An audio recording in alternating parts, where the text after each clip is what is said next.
All right, welcome into Chicago Hockey Radio, everybody. Monday evening, late edition of Chicago Hockey Radio. No problem.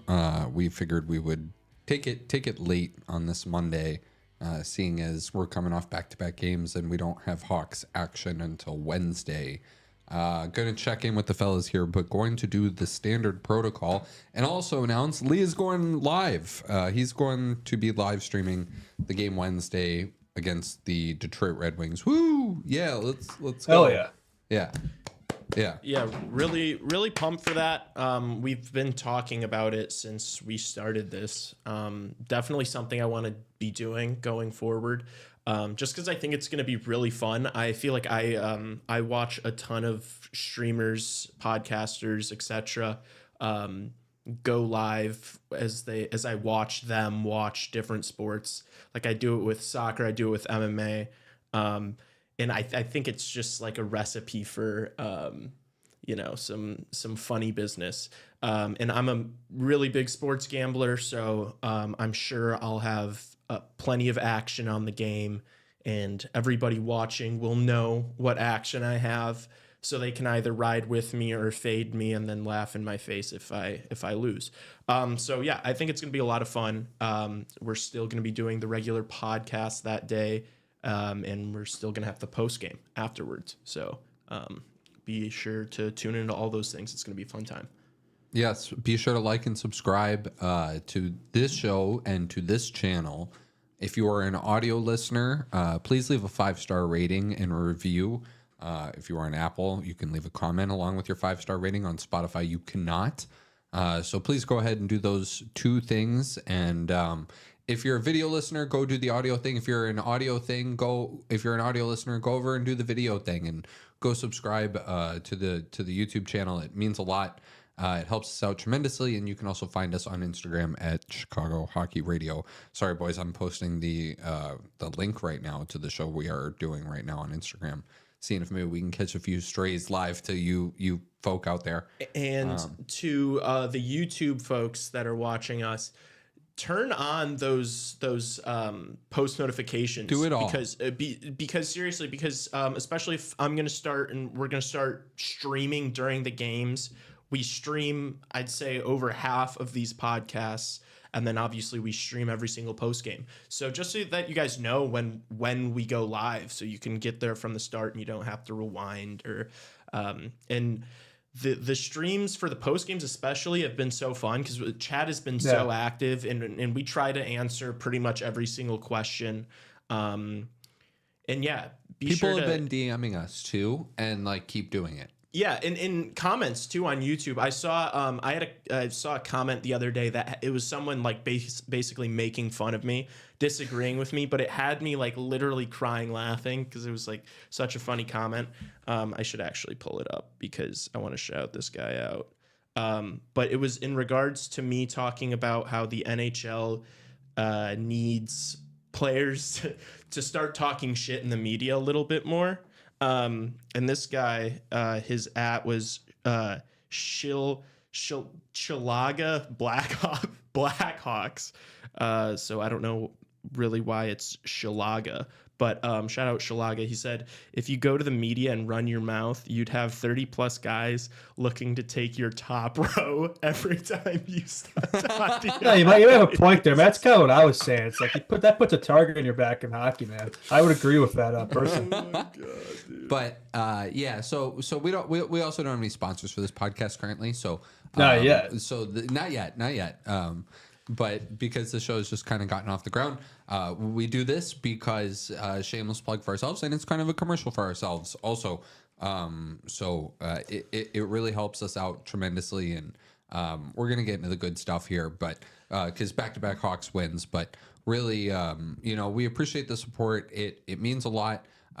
Doing those things, it's free, it helps. And the other things too you could do if you're really that big of a Blackhawks fan that you're listening with us on these post games and all that, is tell a friend about it. Tell another friend or another person in your life that is a Blackhawks fan about the show every now and then, and post it on your social media like we do, and on our personal accounts. And It really helps out, and it really means a lot. And like the numbers have been good, and it means, but the more that we get them up, the more it means we could quit our day jobs and do this full time. So and give you more content. And Shalaga Blackhawks, if I see you, I'm gonna take your top row off. Oh boy, I don't know, man. I think you're getting a little cocky there, man. No, I think see, you might that's what the NHL needs. All right, size depending. Size depending. Yeah, if he's too small or too big. Oh, that's what you meant. If he's 6'5", 250, are you still beat his ass, dude? I don't care. See a whole lot of yapping over there. I don't know if he'll be able to back it up. Back-to-back Chicago Blackhawks wins. But yes, Lee is going live on Wednesday, so check that out, please. That'll be great. And it's versus the Red Wings. Like, that's going to be the most fun game. Like, perfect game. Showtime Bedard back home, versus Kane, for sure. Yeah. It's going to be a great. fun one, so don't miss that. And we'll talk about it on Wednesday's show too, as well. Back-to-back Hawks wins, first over the LA Kings and second over the Anaheim Ducks. At least on Saturday, boys, it didn't look like we were going to get there, but eventually we do, and the road trip ends well, and 3 of 4 overall on a pretty good swing for them. So thoughts on the weekend? Anything you guys are feeling right now? Let's throw it over to Justin. Hold on. I know. Yeah, no, I think overall you got to feel pretty good. I mean, the Hawks go 3 for 5 on the road trip, 2 wins in a row. Guys, do you remember last season, the Hawks won 20 consecutive games without even winning a game on the road. So just seeing that early in the season, I think is really strong to see. We're 4-4, 500 on the road so far. We've been better away than we have at home so far. So I think it's good. I think a lot of positives come away from this road trip. I know things are looking pretty bleak. I remember last Monday's post-game show, or not post-game show, last Monday's pod, we were all kind of doom and gloom over there, wondering how this team was going to be. And all of a sudden, I don't know, I think I'm feeling pretty good. I don't know what I think about you guys, but I'm feeling pretty good with where this team's at right now. And I'm excited. I'm really excited for Wednesday, and it's going to be absolute cinema. Bedsy versus Kane. Kane return to Chicago second time. We'll talk about more then. But no, just in terms of this past weekend, really, really good. Really happy. Yeah, I'm with you on that. It is interesting how kind of a couple games can swing our perspective, and I want to be careful. Like going forward on this channel, if I say things, I want to kind of try to stand by them. I don't know if Tassos feels the same way. Do you? That was a crazy way to bring that up. Wait, what were you saying? I said that going forward, I think it's important. I want to try to like if I say things like if I say that the Blackhawks should move on from Luke Richardson, I don't want to after a couple big wins say no, never mind the Blackhawks. I never said they should get rid of Luke Richardson. That I know.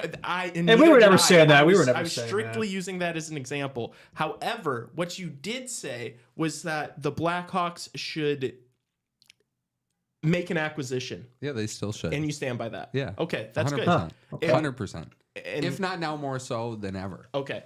And I actually think I agree with you.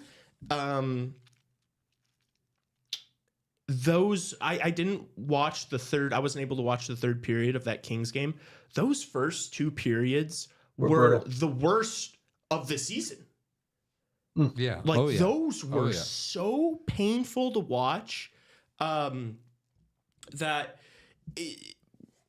we need to stick with, and I'm going to stand by it too. Like there needs to be some sort of more movement in the lineup with prospects or making an acquisition. Justin, I don't know how you feel about that. I was thinking the same thing. I was literally thinking the same thing watching those 2 periods. Like Tassos' words are just living rent-free in my head. But yeah, I was thinking more along the lines of prospects, I would say, than a trade. I mean, I think a trade could be on the table, but I was just thinking like watching those first 2 periods against the Kings, like we got to call somebody up from Rockford after this weekend. Get somebody up here, a change, just something different to switch it up. So I'd be more inclined to do that versus making a trade. I wouldn't be opposed to it. I think this team, could use something like that. Like another extra body in that top 6 could be big. Because Nick Foligno 2C. I don't know. I mean, it's been okay so far, but like that's definitely the one thing that top 6 I look at. It's like I don't know how long that's gonna last. And it's like you could put other guys there, Dickinson, but there's not really anybody on this team who's really a 2C. Maybe try Reichel there, but that didn't really work out great last year. So I don't know, or you call up Nazar, but I don't think that's in the cards. They probably want to keep it in Rockford. So, I mean, the trade might be on the cards there. We'll see. They still feel the same way, but we did see that in the rumors last week. It wouldn't shock me if that's still on Kyle's mind right now. Can I ask you boys a question? Please. Why not both? Why not? Why not? Why not have it both ways, Justin? Why not call up your prospects that, Frank Nazar got named Rookie of the Month. I thought it was for the AHL, but I think, or it was Player of the Month, but it was for I think it was the Rockford Ice Hogs. Like it was the Ice player. Hogs. Yeah, it was the Ice Hogs team. It wasn't of the month. entire, but yeah, he was perfect game though. Still great. They fooled me for a second. They had me fooled. Yeah, I bet that one was a real nail biter. But call him up. Call up Kevin Korchinski. You could have this dream of maybe this like dynastic AHL team that goes on a run, but it's generally the more veteran laden and young, like older prospects that are new to professional hockey, and by that I mean like late bloomers from college. Like I look at teams like Hershey and Coachella Valley, who played each other in back-to-back years in the Calder Cup Finals, and Hershey looks even better somehow, I think. And all of these teams look really good, and I just like the AHL is such a toss-up. It's just like the NHL, right? If not even more so. So like banking on a long playoff run by the Ice Hogs, like maybe after the Hawks season ends, you can send some of these guys down. I think the stipulation is you have to be on the AHL roster by the trade deadline to play in the AHL playoffs. If you haven't already played in the AHL, I need to double check on that. So maybe these guys playing there now will allow them to do it after, possibly. Maybe. Yeah, that'd be... Raving, maybe could we get a look on that at some point? Appreciate you if the answer is yes to that. And just repeat it. What are the qualifications for players who have played in the NHL to play in the American Hockey League playoffs? Is there a deadline? Is there a deadline or a certain thing that needs to be done? But I would say, so back to my original point, why can't you have it both ways? Play the young guys on the NHL club soon. You can integrate them slowly. You can integrate them all at once. I think the answer is here. You integrate them slowly, and if not, it's probably not. This isn't going to happen. You don't have to do all at once. This isn't going to happen for another month or two, guys. Like this isn't going to happen for another month or two. I don't really think the way it's going right now. But what I will say is the idea that you can't trade or shouldn't trade for a big name player now just isn't true anymore. I think I vouched, and we can maybe talk about this a little bit more in depth, but I vouched on this more on Good Morning Hockey. I should say the name of the show is Good Morning Hockey for all those of you out there. Me in the morning talking with everybody. Justin's coming on Friday. That's right. Gonna talk a little Hawks. So that will be great. But I vouched that the NHL should do like a 3-point system in the standings, because right now we have a lot of teams just like sitting at 500, and this is Gary Bettman's NHL, that there exists a lot of parity, but the idea of parity isn't so much that it doesn't, and not every team needs to statistically be 500, but it's more so the idea that any team can win on any given night, right? So long drink of water. The Hawks are a good team in my opinion. They're playing really good hockey. They've played some stinker of some periods. And I think a lot of that is you're asking too much out of a roster that's not going to be able to give it to you. So you have a young star that's on his entry-level contract that is soon going to be asking for the world. You guys can debate amongst yourselves what that number, like every 3-point game Connor Bedard puts up nowadays, it's looking more like that number could be 12 if he wants it to be. Right? Yeah. Justin? 13? Definitely. It could be more than that. Connor Bedard says, I want $13.5 million on an 8-year deal. It could be whatever he wants. Are either of you guys saying no? I give him whatever he wants. Yeah. Right. I know you both would. And I think that's the answer too. You're not going to like let him walk or, trade him. But so you want to keep this young guy, right? And you're going to keep this young guy. Why not get a couple of pieces now? Like try and get your Sam Reinhart, your Verhaeghe, your Bennett, your to go, and then maybe even your Kachuk. I don't know that the Kachuk level of players out there. I don't know if maybe you could pry Elias Pettersson out of Vancouver right now. I don't know if you could. I don't know. Can I point something out? I feel like we've done a decent amount of praising. Justin would say the term glazing of Kyle Davidson, the general manager. But what you just said, he kind of tried to do that this offseason, right? With Jake Gensel, right? He brought in Bertuzzi, brought in Teravainen, and now can we say that Bedard's finding success with Philip Kurashev and Ryan Donato? So it's like, yeah, he's not even like the new guys he acquired. He's not even playing with them right now. He tried to do that, and it almost didn't work out. But those, it's not. No. No. Those are the moves you make when you already have two other guys that are like Bedard. Not maybe at that insane level. I'm not, but like we're talking, like the Kachuk to the Barkov, or the Barkov to the Kachuk, to the Bobrovsky, to the right. Yeah. The Rantanen to the McKinnon, to the Landeskog, to the Makar. Yeah, we're talking about true elite top six. We're talking about winning the Stanley Cup. Yeah, my man. This is what it's all about. Yes. No. You need the top end talent for sure. I don't disagree with you there. I guess I don't even know what you're arguing, because I agree with you that we need high end talent. No, I agree with that. I just think the Hawks are a lot of pieces away. I think that's what this shows. I think you always have to bet, like, the Hawks have a lot of, like, how many elite Hawks prospects would you say there are right now in the system? There's Oliver Moore, Frank Nazar, Artem Levshinov. Give me one more or two more. Elite, like we're talking Korchinski and one more. You're hoping one of those goaltenders. How about elite? But maybe Boisvert could be elite. It could be borderline. Vanacker could be. I mean, you spent first round picks on both those kids. Mm-hmm. Sam Renzel could be. Yeah. I mean, that's probably it. But like, we're talking about those. So, okay. So like, and I think, elite might be even a different word, and like, how you tier these guys and might be a different conversation, but it's like, okay, so Levshinov and Korchinski are probably going to play in the NHL, whether they're 1-2s or they're 1 and a 2 or they're a 3 and a 4 is to be determined, I think. Right? Yeah. So I mean, Levshinov, you hope he's the number 1. Take him at 2, but Korchinski could be, although Vlasic could be, honestly. Yeah. So like, you have to bank on certain players hitting, and if you look at a team like Artemi Panarin, to the demise of the Chicago Blackhawks, like fell. I know he came from Columbus, but like he fell right into the laps of the New York Rangers, and suddenly what looked like it was going to be a really long and awful rebuild right away went into like, oh, hey, yeah, we're actually ready to win right now. And Igor Shesterkin is the best goalie in the world, and Adam Fox is in the conversation for the best defenseman in the world, and Connor Bedard has nobody to play with. That was a fantastic anecdote to argue your point.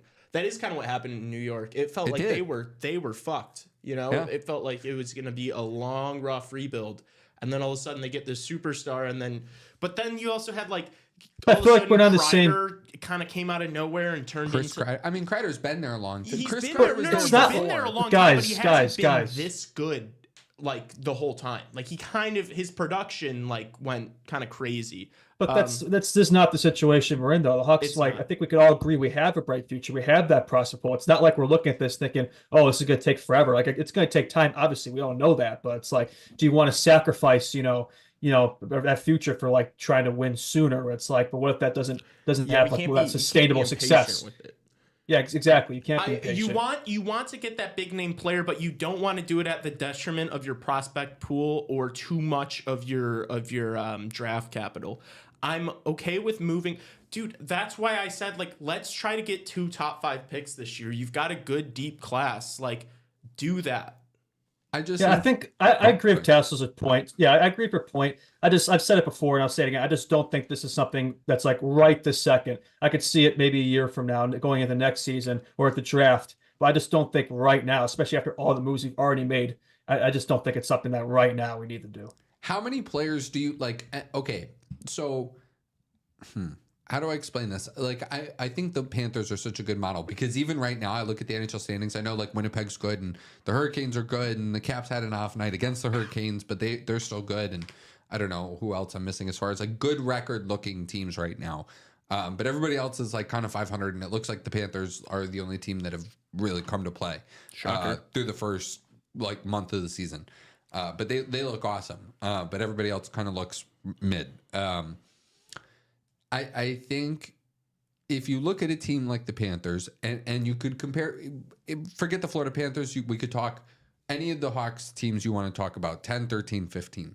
They all had these guys, the Kane Tays, Seabrook, Keith. They had the superstars and the depth. And the depth guys. They had the Jalmerson and the Johnny Oduya. Michael Roosevelt. True. And the vast for majority of all that was drafted. I mean, Marin Hossa was a free agent signing, but that was like the one piece of that core that wasn't drafted by the organization. Yeah, Sharp too. Okay, that's fair. Yeah.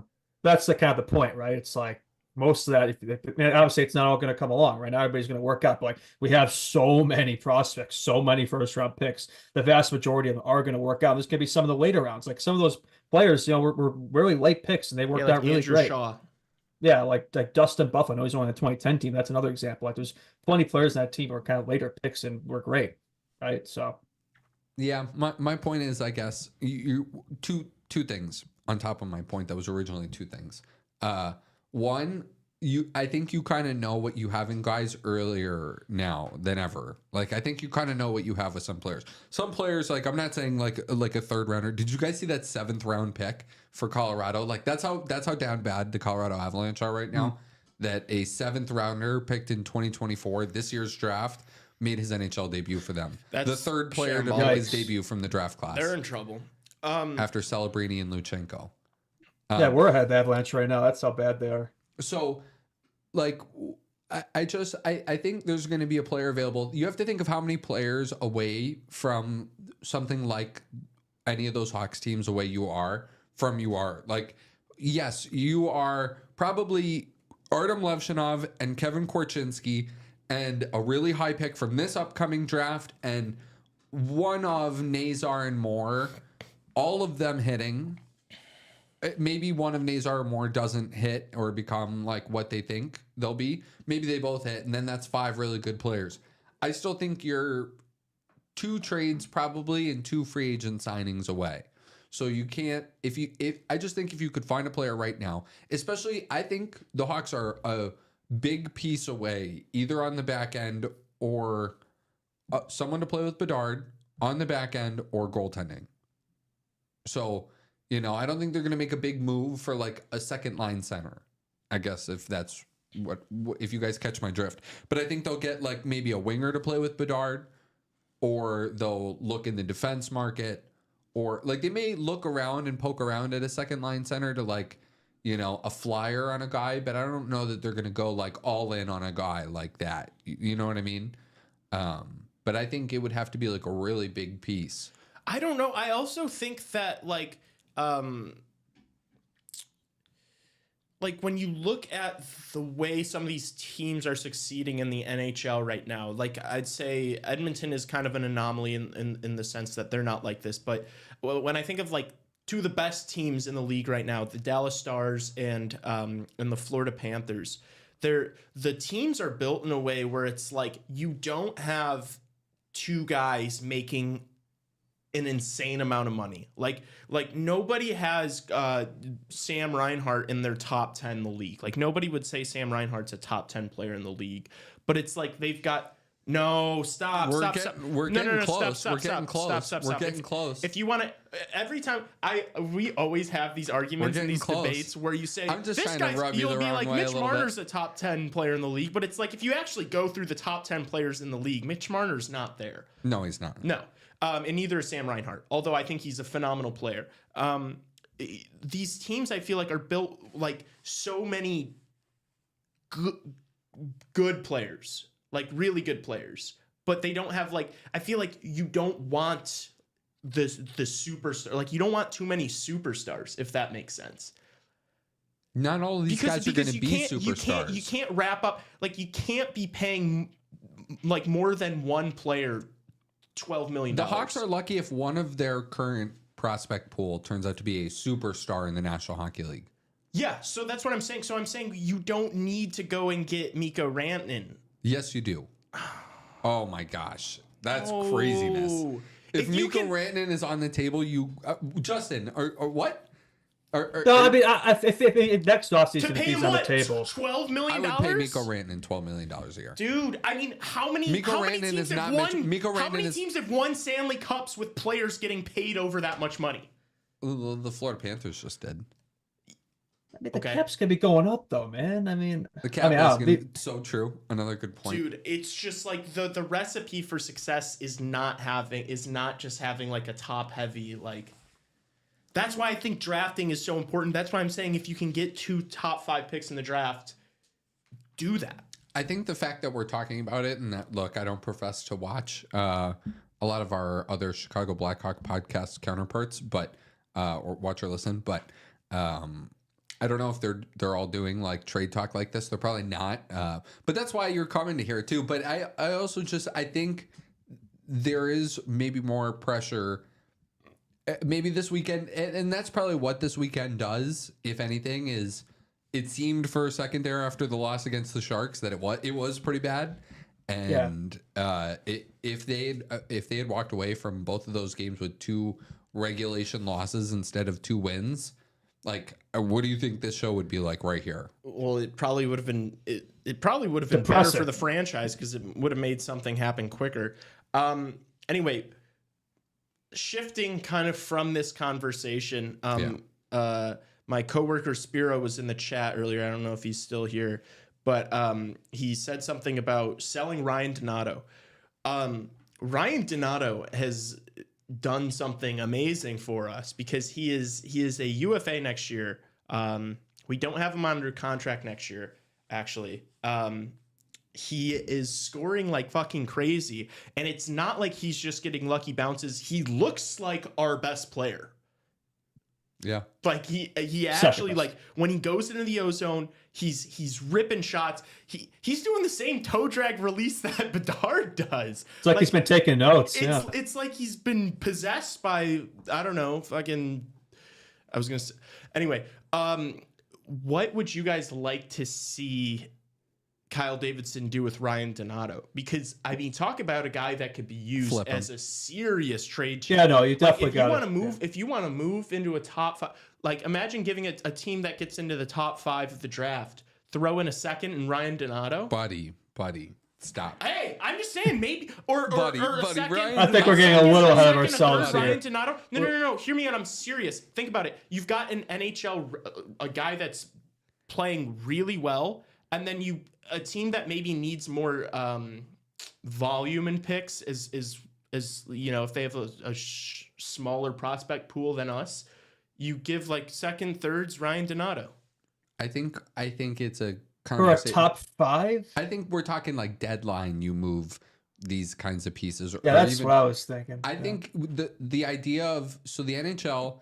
If you look at the Winnipeg Jets and other teams around the NHL, they're trying to make their deadline moves earlier, if you've noticed, because it's always better to get a player that you know already you want to bring into your system quicker, so that way they can start learning and playing and adapting to your style of hockey, and you get them sooner than March, 3 weeks before the playoffs start. They say they like to do that, but it always happens like twice. It'll happen like twice. There are teams that do it. There are teams that that are starting to do it more. Vancouver did it.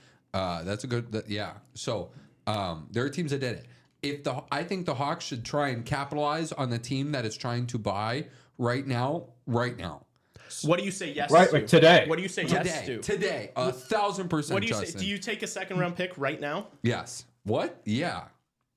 A second round pick you for think Ryan Donato? You think you can get more than a second? What did it cost to get him? Donato, we signed him for agency. Not that, but he's on pace. He's on pace for 40 goals. It doesn't matter. Doesn't matter. You're talking about your whole thing has been that the Blackhawks needs to bring in more talent. But now you're Ryan like, Donato let's is not ship that. away Ryan Donato is not that. Okay, but he's our top goal scorer, and you're ready to ship him Elias away. Pettersson is not Ryan Donato, fellas. I hope we're not. No, obviously not. But also, Elias Pettersson is, since he signed his contract, has been Casper the Ghost. He did nothing in the playoffs. I think a change of scenery would. I'm just saying. That's another guy like Marner. I just hate his temperament. He's just kind of like a bitch. Oh God.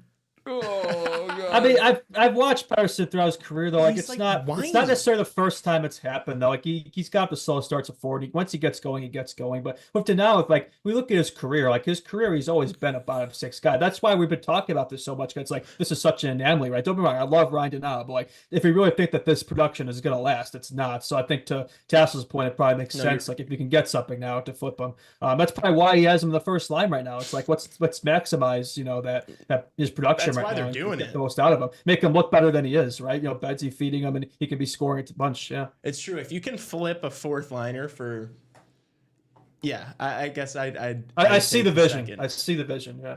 Yeah. Yeah. All right, you guys want to listen to some clips? Justin, which one did you want to listen to? Did you? I like the Bedsy one where he's talking about his little goal drought that I alluded to. He's like, I think he needs some magic or something. Oh, look at the show notes, bud. We get the clips in there. Look at the show notes. Raven's over in the other room sweating his ass off right now. He's like, fuck. I have no idea where that time frame is, boys, and I'm not playing this entire clip to get there. Oh my god, that's too funny. Which one? Do you have a clip you want to hear? Sorry. What? Fine. I could pick the clip. He's like, The Lee, clips are right he's there. like, Lee, do you have a clip you want to watch? Oh my god. He's like, do you, I'm just like, yeah, can you apparently I play- need to show these can you guys play where these the- things are. Can you play the Bedsy 2-game win streak clip, please? Solid. I mean, they had their looks, but overall, I mean, Sodi was unbelievable. So he was our backbone, but I thought offensively we were pretty good. How important is stringing just a couple together? Last year you guys only had a couple, 2-game winning streaks, but to do it this early and then just the way you guys have played up into this part where you've been in every game. Yeah, it's good. I mean, the goal is to win every game, and only two-game win streaks is pretty tough. So we obviously want to improve that, but we got to just kind of keep rolling. We can't be satisfied with 2. We gotta get more. Yeah. That was both clips. I think that was both clips together on Bedard, but the two-game win streak is pretty tough. He brutal. smiles in the clip, like it's pretty funny. No, it's Well, the Hawks hilarious. haven't won more than 2 consecutive games the entire time he's been a Blackhawk. Last season, I think they had 5 times the whole year they won 2 consecutive games. They never won 3 in a row. The Hawks haven't done that since the 22-23 season. So it's like you go into Wednesday and use that as motivation, right? Let's extend this because a 2-game win streak. I mean, does that even really count? Like it's 2 games, right? Like let's go on a little run here. Yeah. Is that really true? The Hawks Yeah. haven't won We didn't more win. than 2 Yep. games since. Yep, we didn't Wow. do it a single time Yep. last year. Yeah, not once. Wow. I mean, dude, that was We won See, 23 games all Okay, season. so everybody listening to dude, this and Wednesday's watching gonna this, be crazy. I'm gonna better put watch- $300 on them to win. Okay, so everybody listening to this better watch this live stream because a lot is on the line, including maybe our future careers. So, Yeah. let's No, get No, I Wednesday's think gonna be we're fun. gonna We beat have the to- shit out of that Red Wings team. That team is ass. I mean, And we're the- gonna light them up. And the Red Wings aren't that good. So no, they're not. So but I mean, We have Wednesday to talk about the Red Wings, so. that's true. All right. So Betsy's gonna show Kane to run Chicago now. All right, you guys want to hear some Richardson quotes? Can we hear Richardson on the bad start? Actually, Raven. Yeah, just give me 1 sec. That's the okay. first second one. Yeah, it's the first one. All of them reset to play the beautiful NHL ad that we have all been watching recently. Oh yeah, So the yeah, we're not R word. Yeah, we're not going to be giving them. Roblox? Yeah. Oh, we're giving them free advertising. Oh yeah. Oh, okay, but here's the Richardson clip. We weren't, blazing speed out of the gates, but it wasn't a slow start by any means. And I think the shot count was a little bit different, but I still think we played pretty good for a team that played yesterday and got in here. So I thought penalty killing was excellent, and as was the power play. And I think that plus Sodi at certain times with a lot of low plays around the net, secondary chances, he was really excellent. That basically was the difference, I think. How about somebody cracking a beer in the back of that clip? That's pretty. That's why pretty cool. is he why is he coping so hard in regards to our slow starts? Well, I don't think we started that slow. I think anybody who watched did. that game That last first night could 10 see minutes, it. I Those was first like, 10 minutes, uh-oh. I don't know how you could defend that. I know you're on a back-to-back, but it's like you're always going to have that, right? So I don't really Yeah. see that as an excuse. If anything, your legs should be more under you. You should be starting better, to be honest. But they did figure it out, to their credit, which in some games they haven't. So, Yeah, I thought that was good. We could just run into these Richardson clips before we go to break. Which one do you want to hear? You want to hear the PK or you want to hear the Arvid Soderblom clip? so let's hear Arvid Soderblom. Yeah, let's give him some praise. Yeah, could we get that one on deck? I think just last year with our team losing a lot of players, and I think there was goals that were coming from areas that we really don't want to let in on the backside, and it makes a goalie not feel comfortable, and they kind of shrink into the net. Where I thought last year at the beginning of the year, it was much like tonight's win when he beat Toronto twice.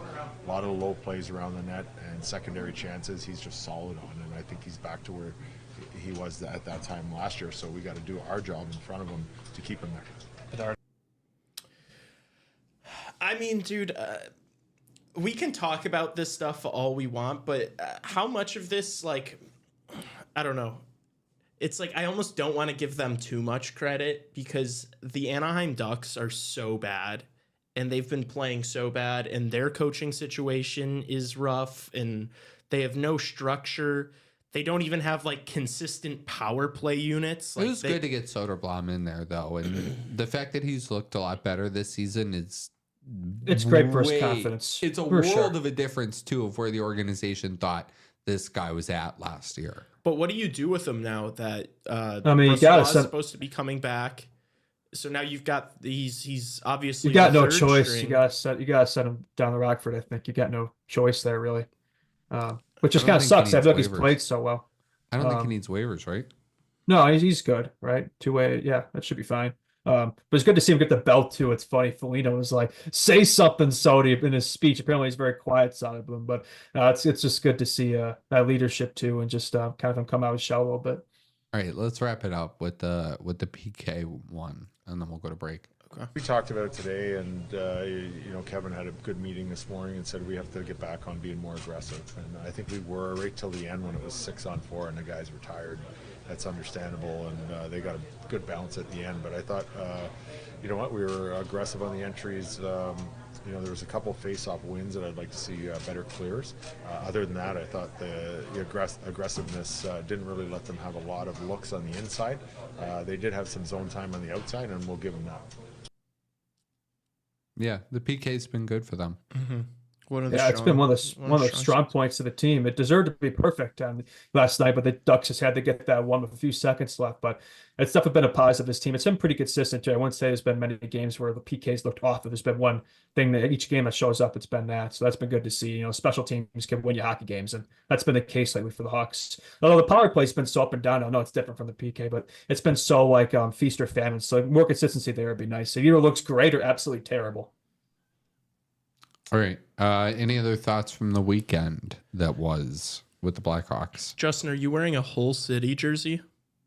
No, I'm wearing a Max Verstappen Orange Army shirt. I'm a big Verstappen guy in F1. No more thoughts. Are you a big F1 guy? I'm not. No, me neither. I know Raven is. F1 fans when the richest team with the best car wins again. He made this up basically. That's not what happened at all. Listen here. NASCAR fans when the drivers turn left. Well, I don't like that, Jay. But. All right. We're going to take a quick break, and we'll come back with the NHL Hour of Chicago Hockey Radio. So keep it here. We'll be right back on the other side.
And just like that, we are back. NHL Hour Chicago Hockey Radio. Justin Lynch, Lee Grossman, Tassos Kirkos, and producer Raven Gasser all in the house.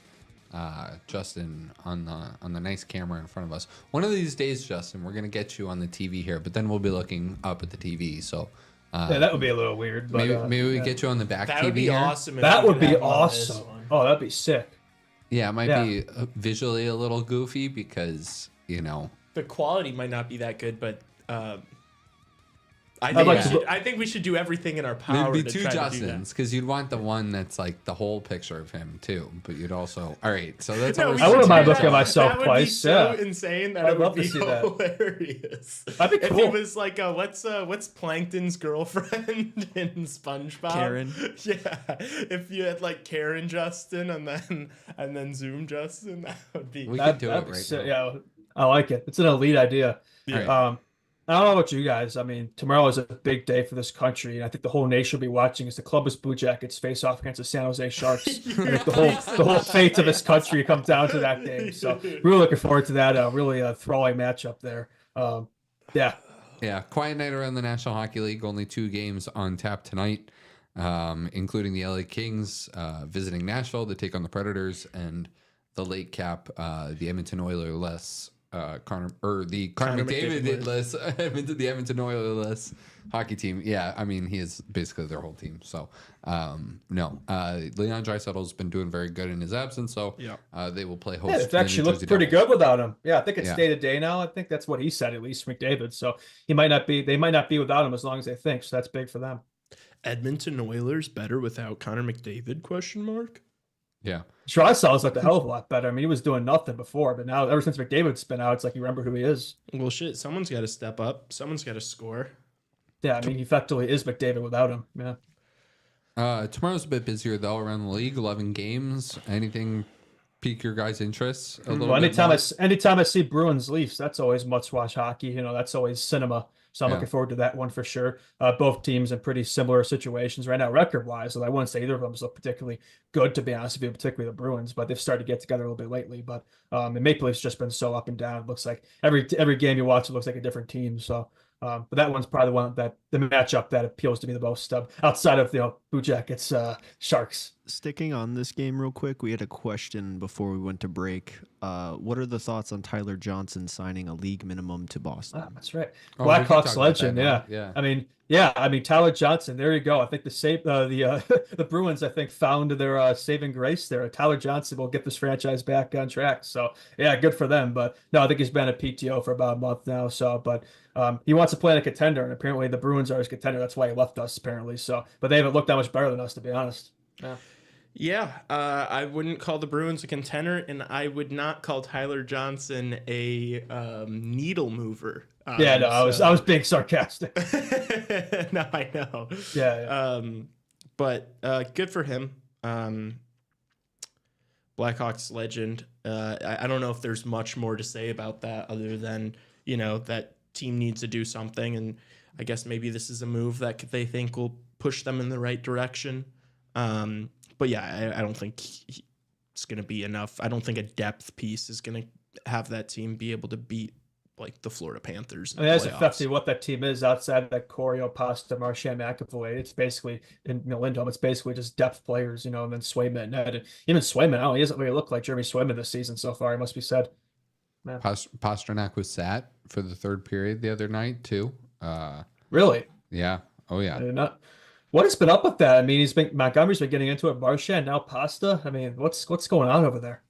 I think the Bruins send a message. Yeah, I think that, and the Bruins have kind of strayed away from their identity a little bit more and more, and I think the lack of playoff success has really gotten to them with this group, and I think they thought they were going to be in longer contention after that dominant season, and now things are long removed from that loaded squad, and yeah, I don't know. Yeah, the team's just not good. And like even last year, like the full squad was not that good. They overachieved. And you kind of just had like a good regular season team with the best goalie tandem in the league, and now that's gone.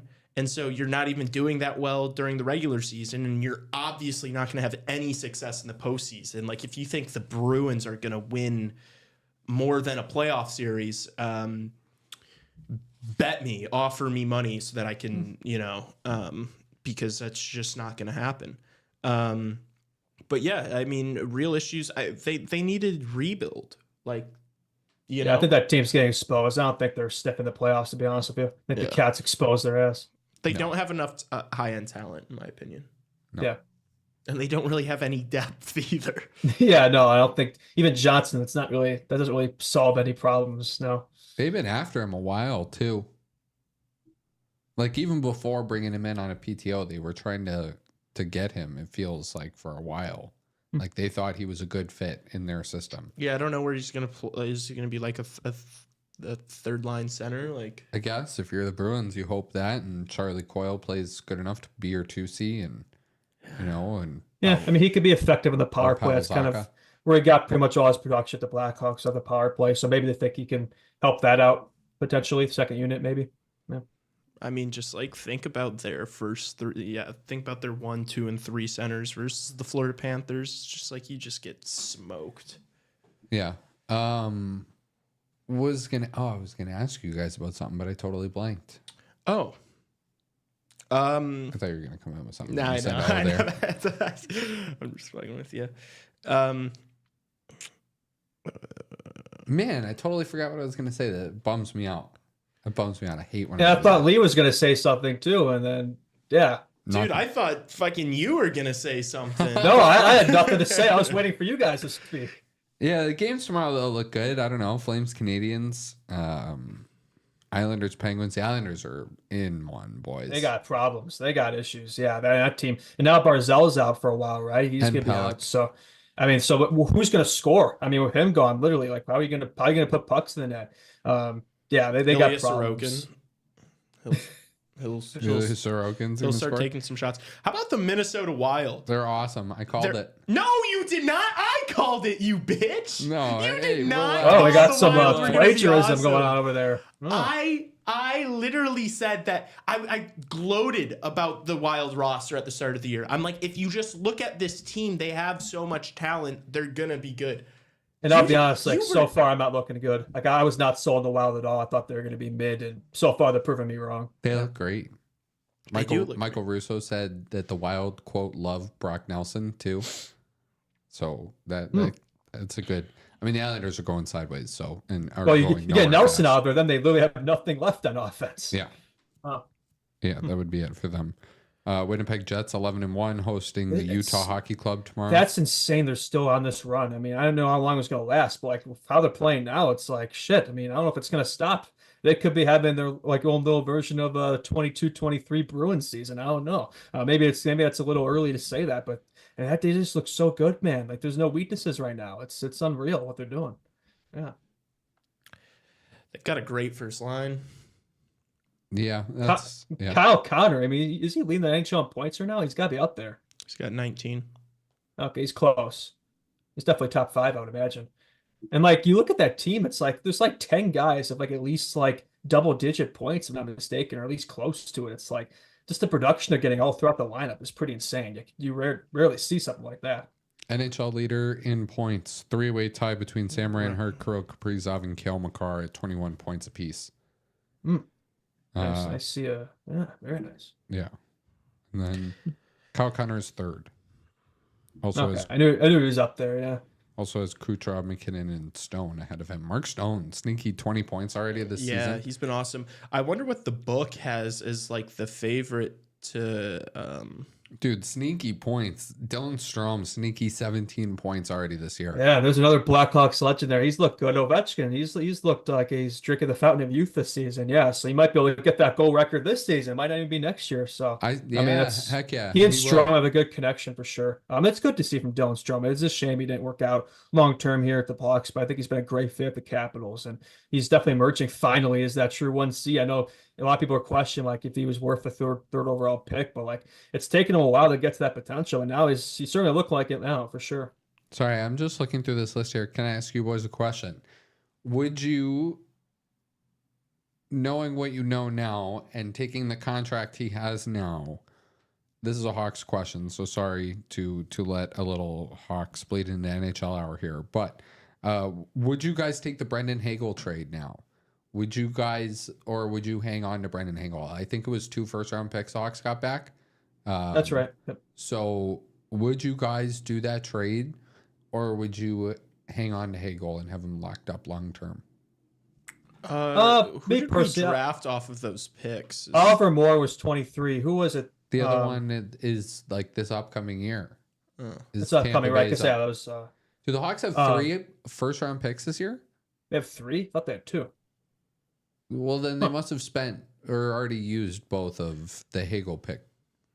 We have 2. We have one from the Leafs, right? That's right. Yeah, the other one's from the Leafs. That was in a different trade. Let's see, Hagel. Yeah, I mean, personally, I still make that trade. I mean, it's great. I will say from Hagel, he's become so much better than I thought. Like, I knew he was a good player, but he has taken his game to another level. I thought initially that trade looked like a steal for us, but now it's like I think it's a trade that benefits both sides, right? Unfortunately, neither Radish or Kachuk worked out for us, but I still love the potential of Oliver Moore, and you got another first in there too, so that's the thing. So I still make that trade, to be honest with you. I mean, it's a tricky one. And I think credit to Hagel, he's made it look a lot better than I thought at the time, but 2 first-round picks. Yeah, I'm still taking that. It was the last 2 drafts. So it was 23 and 24.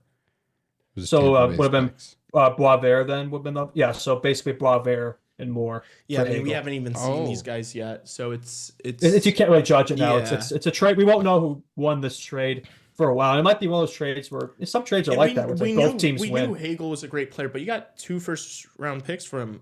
So yeah, it's easy to say in hindsight, right? Sorry to interrupt. Like at the time, he definitely was not worth that, but now he definitely is. But it's it's what you get at the time. And so technically, the pick from last year was the Boisvert pick, but the Hawks traded up to get Boisvert. And that's right, because the Isles, that was a weird trade. So technically, the Tampa Bay pick was used on Cole Eiserman by the New York Islanders. Yeah, technically, but I think we can say that's spot there. Yeah. I'm gonna look up who the 23. Do you know who the 23 guy was? Oliver Moore for the Hawks. It was Oliver Moore. 19. Yeah. At 19. So, yeah, I would probably take Oliver Moore and Sasha Boisvert over. I think you kind of have to. Yeah, and you have 2 potential 2Cs there. One of them could probably move to the wing, maybe more. Especially something that we need to be reminded about, like when we talk about even like wanting to go add big pieces, is like the player. You don't even know what we have out these guys. The player we're building our franchise around is 19 years old. Yeah, so time flies. So you can be 25 before you know it. I want to put a little tidbit out there. Sam Reinhart has 21 points. As you just mentioned, he's tied with Kaprizov and Makar for the most in the NHL. If you were to bet on Sam Reinhart to win the Art Ross, to have the most points in the season, if you put $10 on him to win it right now, you'd win, and he did. You would win $2,000. Wow. Whoa. And he's leading the NHL. I mean, I don't think he is, but that's. I mean, honestly, why not throw $10? No. I would place that bet. Yeah, and Kaprizov. If you do the same for Kaprizov, you put $10. You get 35. You win $35. Wow. What a difference, man. That's wild. That's what I'm. Sometimes the NHL or the sports books like don't really know how to value certain things on like the NHL market, because that just doesn't make sense. It's not like it's like kind of like a fluke. It's like Sam Reinhart is a scorer, like like he's more of a goal scorer. Yeah. Like he's probably gonna finish top 10 in points this year if he's at this level now. Yeah. And also you got to think about like he's moved throughout the lineup a bit too, and he's doing that right now. So to have him valued at plus 20,000 is mind-boggling, and might be worth a couple bucks on there. I don't know. Yeah, just for hell of it. Listening, throw Sam Reinhart, Art Ross in your parlay. Really, yeah. Worst case, you lose $5. You could gain 1,000. Yeah, why not? Yeah. I don't mean to do like a full like Hawks detour here, but we were talking earlier. Do it. Would you guys offer Sam Bennett a contract in the offseason? Is it weird that, like, again, I just said that Bedard's 19. It's weird that I like think of like somebody over the age of 28 is like washed.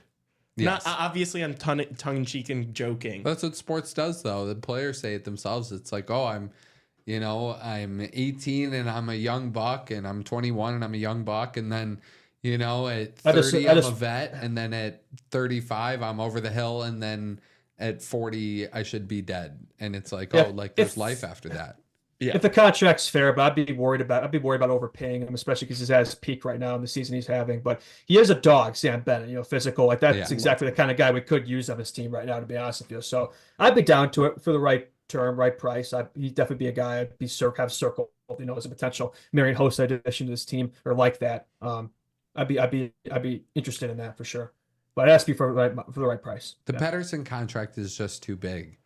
If Pettersson was at $8-9 million, that would be the Hossa. That would be, not to go back to our earlier discussion, but just the way he's playing right now, it's not worth it right now. But no, it not could at be. 11 sheets. Yeah, no. Absolutely not. I think you should still try to throw everything at Kaprizov in 26 or 25. Is it? Or Rantanen this year. Yeah. Kaprizov is what I'm talking about. Marner, maybe. I'd rather Kaprizov over Marner. Well, yeah, dude. You and the rest of the National Hockey League. I thought maybe you were going to be like, relax. And he's doing that. It's just not much of a.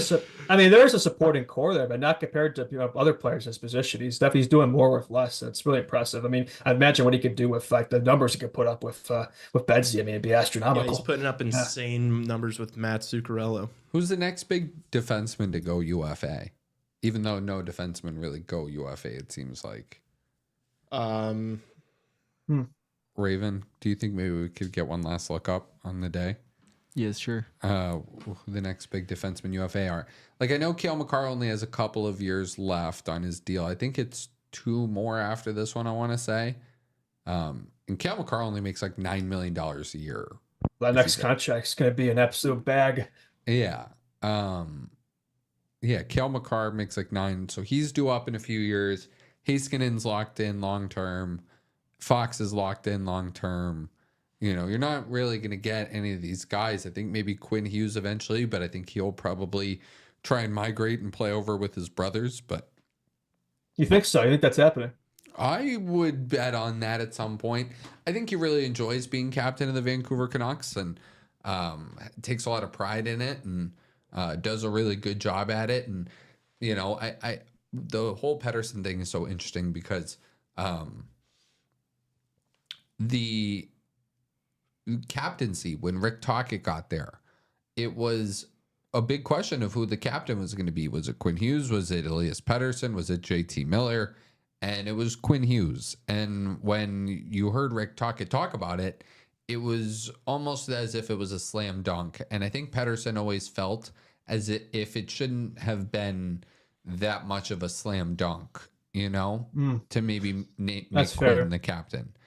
And I definitely think that hurt him a little bit. And do you think he feels slighted? He's maybe not playing with as much motivation. Yeah, and I think him and JT Miller also get at it at practice quite a bit. They have often over the years, and I don't know that they always see eye to eye on the game, which is super funny because we all remember that one year where JT Miller was terrible defensively. I don't know if you guys, it was like 2 or 3 years ago. Oh, I remember. That was like he was like maybe the worst player in the NHL defensively. And then now he's like getting on guys and all that, but. I don't know.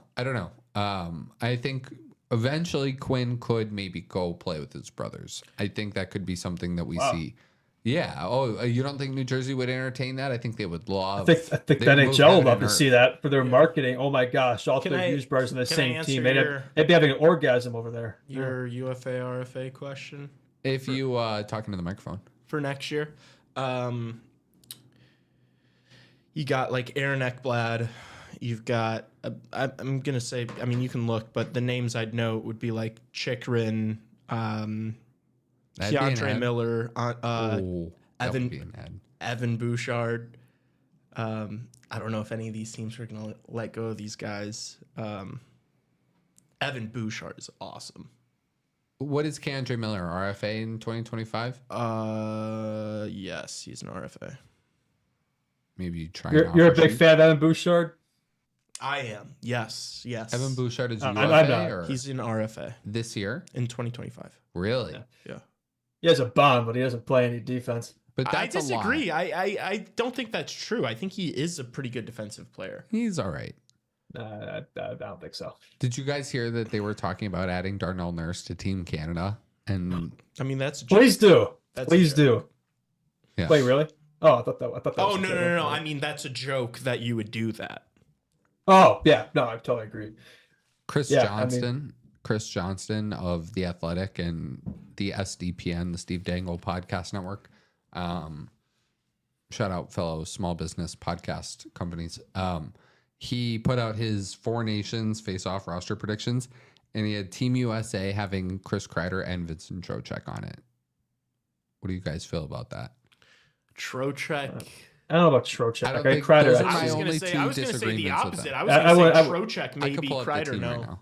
No, I would swap them. Yeah, I think Kreider off. No. Sumo. I'd I would say take both of them off. Yeah, I wouldn't have either of them, but I think Trocheck's better than Kreider. Maybe. And Trocheck's a centerman. Yeah, I don't know about that. Yeah. What? Here's a change I would make, and I think Patrick Kane should still be on that USA team. I mean, yeah, I know he's past his prime, but it's like I think just for the vibes. I mean, he is USA hockey, and he could still produce, he could still play. I'd have him. I'd have Kane on the team, and that's me being biased. I'll admit that. But it does. Problem with Kane is he doesn't. No Patrick Kane on the Patrick Kane doesn't roster, play any and no defense. Tage Thompson on the roster, which I think is a mistake. No Tage Thompson. Yeah, he didn't have Tage Oh. Thompson on his All roster. right. Yeah. Have Thompson and Kane, and take out both Kreider and Trocheck. Yeah. And no Cole I think Cole Caulfield should be on the team. No Cole Caulfield. Who made? Yeah. What? Yeah, here's the team. No Not to, Cole Caulfield. I don't want to make this segment like chirping Chris Johnson, but Yeah. Okay. I don't know about that one. So okay, Caulfield's so he had Kreider and Trocheck as like extras, not as starters. well, it's They the were- 12th and 13th forward. There's 13 forwards. Okay, all right. So on the roster, but the top four centers were Matthews, Eichel, Jack Hughes, Dylan Larkin. Okay, that's not that hard to screw up. Yeah. Yeah, okay. But that was kind of a slam dunk. Yeah. There's no Tage Thompson on that roster. But so who do you take out though? Vincent Trocheck.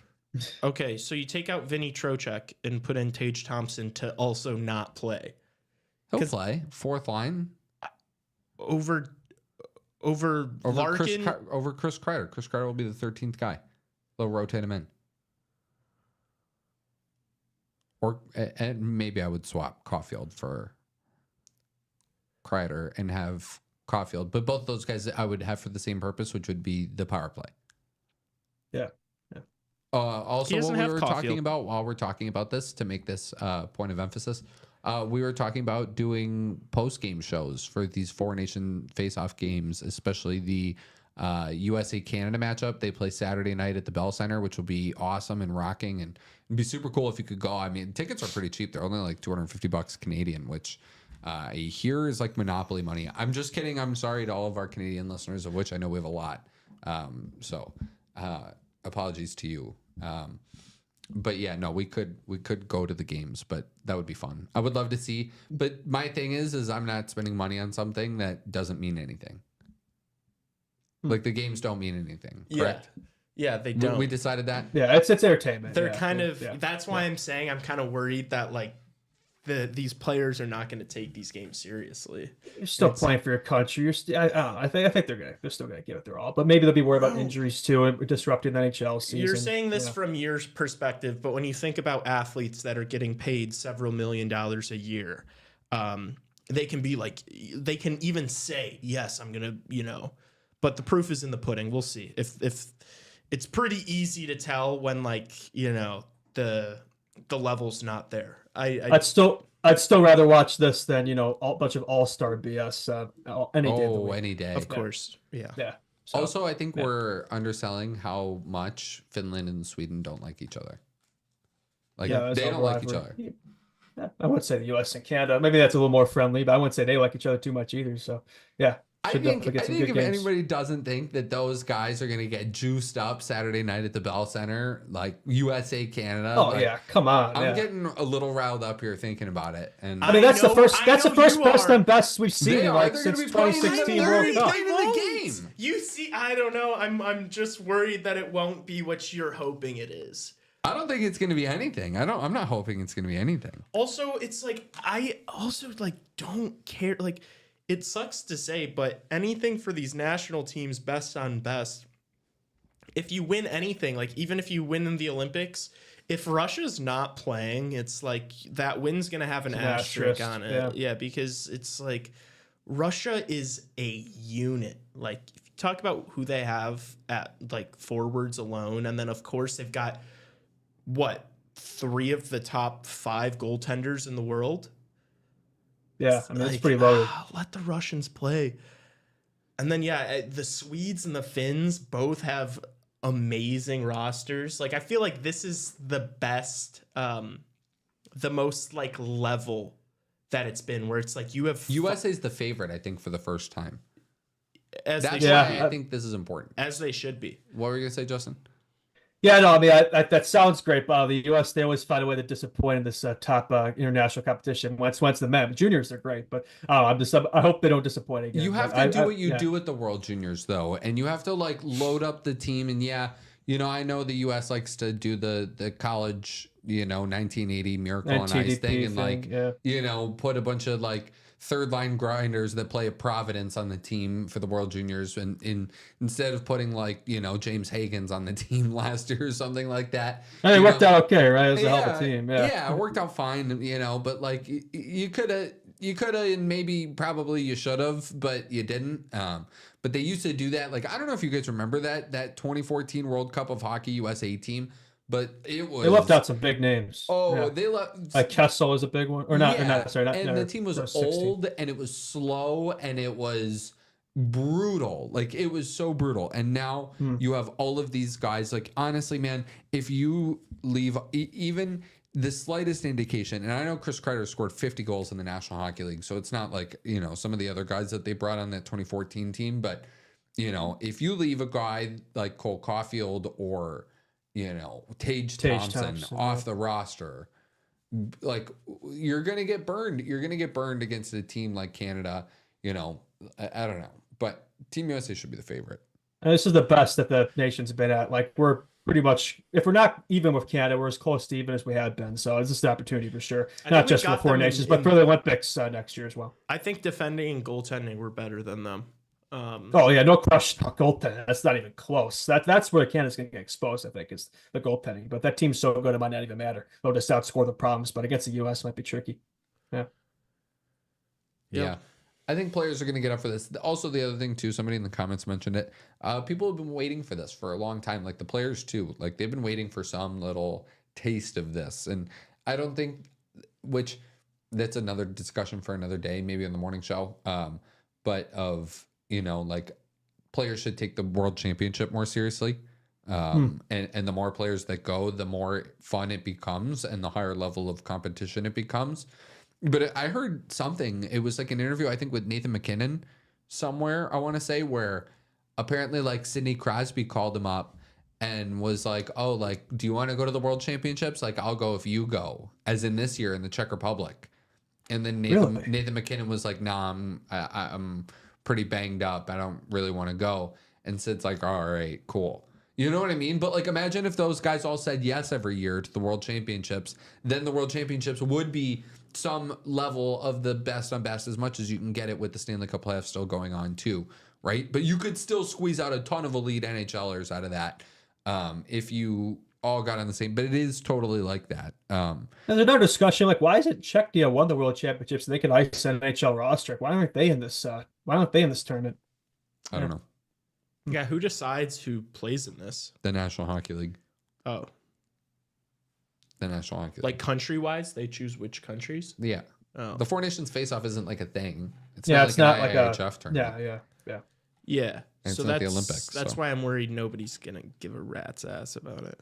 Yeah, I'm worried nobody's going to care either. But I think it's just like so much pent-up aggression that somebody's got to care. People will care.